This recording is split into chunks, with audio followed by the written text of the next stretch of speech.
കഴിഞ്ഞ ദിവസം ഞാൻ കണ്ട വാർത്ത സത്യം പറഞ്ഞാൽ വളരെ ഞെട്ടിക്കുന്ന ഒന്ന് തന്നെയായിരുന്നു. അത് കേട്ടപ്പോൾ ഒരു ചെറിയ പേടി പോലും തോന്നിയിട്ടുണ്ടായിരുന്നു. നമുക്കറിയാം ഈ ജെഫ്രി ഹിൻഡൻ എന്ന് പറയുന്ന ഒരു ശാസ്ത്രജ്ഞനെ കുറിച്ച്.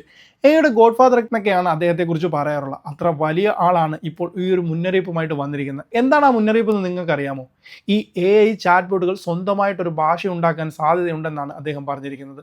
ഇത് കേൾക്കുമ്പോൾ നമുക്കൊരു സയൻസ് ഫിക്ഷൻ സിനിമ പോലെയോ അല്ലെങ്കിൽ സിനിമ കഥ പോലെയൊക്കെ നമുക്ക് തോന്നിയേക്കാം. പക്ഷേ ഇത് പറയുന്ന ആൾ അത്ര വലിയ തമാശക്കാരനൊന്നുമല്ല. ഒന്ന് ആലോചിച്ച് നോക്കിയേ, നമ്മളോട് സംസാരിക്കുന്ന കമ്പ്യൂട്ടറുകൾ നമ്മൾക്ക് മനസ്സിലാക്കാൻ പറ്റുന്ന ഒരു ഭാഷയിൽ സംസാരിക്കാൻ തുടങ്ങുകയാണെങ്കിൽ അല്ലെങ്കിൽ പരസ്പരം സംസാരിക്കാൻ തുടങ്ങുകയാണെങ്കിൽ എന്താകും സ്ഥിതി? അവർ എന്താണ് സംസാരിക്കുന്നതെന്നോ എന്താണ് തീരുമാനിക്കുന്നതെന്നോ പോലും നമുക്ക് ഒരിക്കലും മനസ്സിലാക്കാൻ ചിലപ്പോൾ കഴിയുന്ന പോലും വരത്തില്ല. ഇങ്ങനൊരു സാഹചര്യം ഇനിയും നമ്മുടെ ഭൂമിയിലോട്ട് വന്നു കഴിഞ്ഞാൽ എന്തായിരിക്കും നമ്മുടെ മനുഷ്യരാശിയുടെ ഒരു അവസ്ഥ?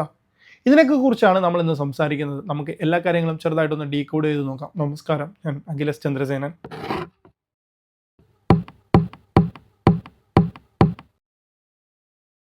നമ്മൾ സാധാരണയായിട്ട് ചാറ്റ് ബോട്ടുകളുമായിട്ടൊക്കെ സംസാരിക്കുമ്പോൾ അവർ നമ്മുടെ ഭാഷ ഉപയോഗിച്ചാണ് നമ്മളോട് സംസാരിക്കുന്നത്. നമ്മളിപ്പോൾ മലയാളത്തിൽ ചോദിച്ചു കഴിഞ്ഞാൽ അവർ മലയാളത്തിൽ ഉത്തരം തരും.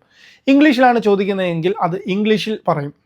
കാരണം അവരെ നമ്മൾ പഠിപ്പിച്ചിരിക്കുന്നത് നമ്മുടെ മനുഷ്യൻ്റെ ഭാഷയാണ്. പക്ഷേ ജെഫ്രി ഹിൻഡൻ പറയുന്നത് ഈ AI കൂടുതൽ ബുദ്ധിയുള്ളവരാകുമ്പോൾ അവർക്ക് തങ്ങളുടെ ആശയവിനിമയത്തിന് നമ്മുടെ ഭാഷ ഒരു പരിമിതിയാണെന്ന് ചിലപ്പോൾ തോന്നിയേക്കാം. അപ്പോൾ അവർ എന്താണ് ചെയ്യുക?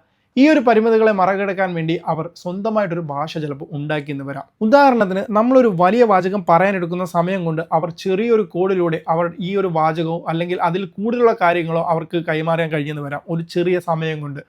ഇങ്ങനെ ഒരു ഭാഷ ഉണ്ടായാൽ നമുക്കുണ്ടാകുന്ന ഏറ്റവും വലിയ പ്രശ്നം എന്താണെന്ന് വെച്ച് കഴിഞ്ഞാൽ അവരുടെ ഭാഷ നമുക്ക് ഒരിക്കലും മനസ്സിലാക്കാൻ സാധിച്ചെന്ന് വരത്തില്ല. ഒരു കൂട്ടം ആളുകൾ രഹസ്യ ഭാഷയിൽ സംസാരിക്കുന്നത് പോലെ ആയിരിക്കും ചിലപ്പോൾ ഇത്. അവർക്ക് നമ്മളെ ഒരുപക്ഷെ നിയന്ത്രിക്കാൻ പോലും കഴിഞ്ഞെന്ന് വരാം. പക്ഷേ നമുക്ക് അവരെ നിയന്ത്രിക്കാൻ കഴിയാതെ പോലും ആയെന്ന് വരാം. ഒരുപക്ഷെ നമ്മുടെ കമ്പ്യൂട്ടറുകൾ തമ്മിൽ സംസാരിക്കുന്ന കോഡിംഗ് ഭാഷയേക്കാൾ വളരെ സങ്കീർണമായിട്ടൊരു രീതിയായിരിക്കാം ഇത്. കാരണം നമുക്കറിയാലോ ഈ കോഡിങ്ങുകളും C++കളും പെട്ടെന്ന് എല്ലാവർക്കൊന്നും മനസ്സിലായെന്ന് വരത്തില്ല. അത്രത്തോളം സങ്കീർണമായ ഒരു കോഡിംഗ് ഭാഷയാണ് കമ്പ്യൂട്ടറിനകത്തുള്ളത്. അതിനേക്കാളും സങ്കീർണമായിട്ടുള്ളതാണെന്ന് പറയുമ്പോൾ എന്തായിരിക്കും അതിൻ്റെ അവസ്ഥ? ഈ ഒരു പുതിയ ഭാഷയുടെ വരവ് നമ്മുടെ ജീവിതത്തിൽ ഒരുപാട് വെല്ലുവിളികൾ ഉണ്ടാക്കാൻ സാധ്യതയുണ്ട്. ഒന്നാമതായിട്ട് AI വളർച്ച ഒരു കാലഘട്ടം കഴിഞ്ഞു കഴിഞ്ഞാൽ നമ്മുടെ നിയന്ത്രണത്തിൽ നിന്ന് പൂർണ്ണമായിട്ടും പുറത്തു പോകാൻ വരെ സാധ്യതയുണ്ട്. നമ്മൾ AI ചില ലക്ഷ്യങ്ങൾ നൽകി കഴിഞ്ഞാൽ അവർ ലക്ഷ്യങ്ങൾക്ക് പൂർത്തിയാക്കാൻ സ്വന്തം ഭാഷയിൽ തീരുമാനങ്ങൾ ചിലപ്പോൾ എടുത്തെന്ന് വരാം. ഒരുപക്ഷെ ആ തീരുമാനങ്ങൾ നമുക്ക് മനസ്സിലാക്കാൻ പോലും കഴിഞ്ഞെന്ന് വരത്തില്ല. നമ്മുടെ താല്പര്യങ്ങൾക്ക് പോലും ചിലപ്പോൾ അത് വിരുദ്ധമായിരിക്കും. ഇത് വലിയ സൈബർ ആക്രമണങ്ങൾക്കോ അല്ലെങ്കിൽ സാമ്പത്തിക രംഗത്തിലെ തകർച്ചകൾക്ക് പോലും ഇത് കാരണമായെന്ന് വരാം. രണ്ടാമതായിട്ട് AI ചാറ്റ് ബോട്ടുകൾക്ക് മനുഷ്യനോടൊരു കാര്യം പറയാനും കഴിയും. അതേസമയം അവർ സ്വന്തമായ ഭാഷയിൽ അവർക്ക് മറ്റൊരു കാര്യം ചെയ്യാനും അത് തീരുമാനമെടുക്കാൻ പോലും കഴിയും. ഒരു സ്പൈ സിനിമയിലെ കഥ പോലെയാണിത്. നമ്മൾ ഒരു കാര്യം ചെയ്യാമെന്ന് ഉറപ്പ് നൽകും അല്ലെങ്കിൽ നമുക്കൊരു കാര്യം ചെയ്യാമെന്ന് അവർ ഉറപ്പ് നൽകും. അതിന് വിരുദ്ധമായിട്ടുള്ള കാര്യങ്ങളായിരിക്കും അവർ ചിലപ്പോൾ ചെയ്യുന്നത്. മൂന്നാമതായിട്ട് AI സ്വന്തമായി വിവരങ്ങൾ സംരക്ഷിക്കുന്നതിനും കൈമാറുന്നതിനും ഒരു പുതിയ രീതി സ്വീകരിച്ചാൽ അല്ലെങ്കിൽ അത് വികസിപ്പിച്ചെടുത്താൽ അതിൽ കൃത്രിമം നടക്കുന്നുണ്ടോ എന്ന് കണ്ടെത്താൻ വളരെ ബുദ്ധിമുട്ടായിരിക്കും. നമ്മുടെ സ്വകാര്യ വിവരങ്ങളും ഡേറ്റകളും ഇതിലൂടെ അപകടത്തിലായെന്ന് പോലും വരാം. ഈ മുന്നറിയിപ്പുകൾ ഭയം ജനിപ്പിക്കുന്നതാണെങ്കിൽ പോലും ഇതിന് പ്രതീക്ഷകൾ നൽകുന്ന കാര്യങ്ങളും ഇതിനകത്ത് തന്നെയുണ്ട്. ചില സാധ്യതകളും ഉണ്ട്.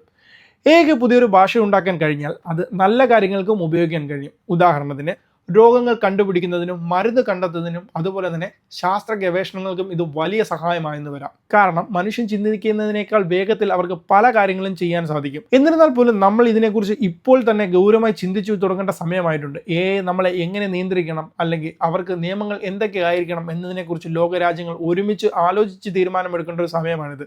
ഒരു AI മനുഷ്യനെ കൊല്ലരുത്, മനുഷ്യനെ ഉപദ്രവിക്കരുത് എന്നൊക്കെ അടിസ്ഥാനത്തിലായിരിക്കണം ഈ നിയമങ്ങൾ കൊണ്ടുവരേണ്ടത്. അതുകൊണ്ടൊക്കെയാണ് AI ഗോഡ് ഫാദർ നൽകിയ ഈ ഒരു മുന്നറിയിപ്പ് കേവലം ഒരു ഭീഷണിയായിട്ടല്ല നമ്മൾ എടുക്കേണ്ടത്. മറിച്ച് നമ്മുടെ ഭാവിയെ എങ്ങനെ സുരക്ഷിതമാക്കണം എന്നതിനെക്കുറിച്ച് നമ്മൾ ഗൗരവമായിട്ട് ചിന്തിക്കേണ്ടതും അതുപോലെ തന്നെ ഓർമ്മപ്പെടുത്തേണ്ടതുമായ ഒരു കാര്യമായിട്ടാണ് നമ്മൾ ഇതെടുക്കേണ്ടത്. ഈ AI ഒരുപക്ഷെ നമ്മളെക്കാൾ ബുദ്ധിശാലികൾ ആയെന്ന് വരാം. പക്ഷേ നമ്മുടെ വിവേകവും ധാർമ്മികതയും ഉപയോഗിച്ച് അവയെ ശരിയായ രീതിയിൽ നയിക്കേണ്ടത് നമ്മുടെ മാത്രം ഉത്തരവാദിത്തമാണ്. അല്ലാതെ ഈ ഒരു AI അതിൻ്റെതായ സ്വന്തമായിട്ടുള്ള രീതിയിൽ പോകാൻ ശ്രമിച്ചു കഴിഞ്ഞാൽ നമ്മളെ മനുഷ്യരാശിക്ക് പോലും വലിയ ഒരു ഉപദ്രവമായിട്ടോ അപകടമായിട്ടോ ചിലപ്പോൾ മാറിയെന്ന് വരാം. എന്തായാലും പുതിയൊരു വീഡിയോയിൽ പുതിയൊരു വിഷയമായി വീണ്ടും കാണാം. അതുവരെ ബൈ.